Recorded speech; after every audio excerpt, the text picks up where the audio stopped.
Hello बच्चों, आज आपके लिए लेकर आई हूँ एक और नई कहानी, बंदर और मगरमच्छ। एक नदी के किनारे एक जामुन के पेड़ पर एक बंदर रहता था। उस पेड़ पर बहुत ही मीठे मीठे फल और जामुन लगते थे और वो बंदर दिन भर उनको खाता था। एक दिन एक मगरमच्छ खाना तलाशते हुए उस पेड़ की तरफ आया तो उसने बंदर से पूछा कि तुम क्या कर रहे हो।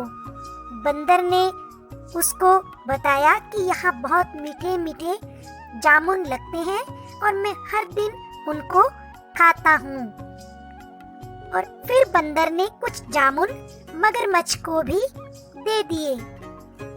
उसकी मित्रता नदी में रहने वाले मगरमच्छ के साथ हो गई और वे हर दिन उसको जामुन देता और दोनों खूब मजे करते। एक दिन उस मगरमच्छ ने कुछ जामुन अपनी पत्नी को भी खिलाए। जामुन इतने मीठे थे कि उसकी पत्नी सोच में डूब गई कि इतने मीठे फल और जामुन खाने वाले का दिल भी तो मीठा होगा। और उसने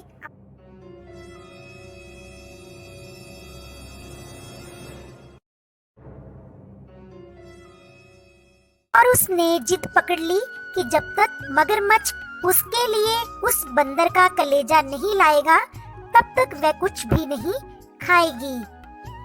पत्नी की जिद से मजबूर होकर मगरमच्छ ने एक चाल चली और बंदर से कहा कि उसकी भाभी उससे मिलना चाहती है।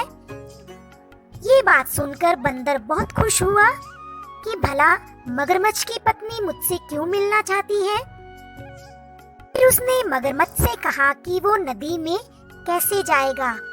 ये बात सुनकर मगरमच्छ ने कहा, तुम चिंता मत करो, मैं तुम्हें अपनी पीठ पर बैठाकर नदी के पार ले जाऊंगा।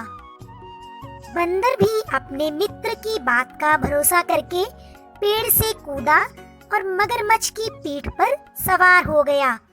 वो दोनों हंसी खुशी नदी में तैर रहे थे, लेकिन मगरमच्छ ने सोचा कि क्यों ना अब मैं बंदर को सारी बात सच सच बता दूं कि तुम्हें मेरी पत्नी ने भोजन के रूप में बुलाया है और वह तुम्हारा दिल खाएगी। और उसने सारी बात बंदर को बता दी। ये बात सुनकर बंदर को धक्का लगा, लेकिन उसने धैर्य नहीं खोया और उसने एकदम चालाकी से मगरमच्छ को कहा, अरे भाई, पहले बोल देते, मैं तो अपना दिल जामुन के पेड़ पर ही छोड़ आया हूँ। जल्दी से मुझे किनारे पर ले चलो ताकि मैं अपनी भाभी के लिए अपना प्यारा सा दिल उपहार में दे सकूं। मगरमच्छ तो था मूर्ख और मूर्ख मगरमच्छ ने बंदर को नदी के किनारे पहुंचा दिया और फटाफट बंदर ने चालाकी से जामुन के पेड़ के ऊपर छलांग लगाई और पेड़ से बोला कि मूर्ख, क्या दिल के बिना भी कोई जी सकता है?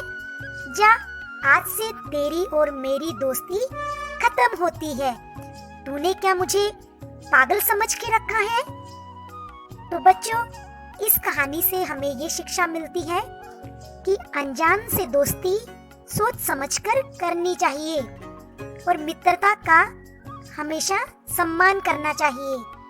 तो बच्चों, आज की कहानी कैसी लगी कमेंट करके जरूर बताइएगा।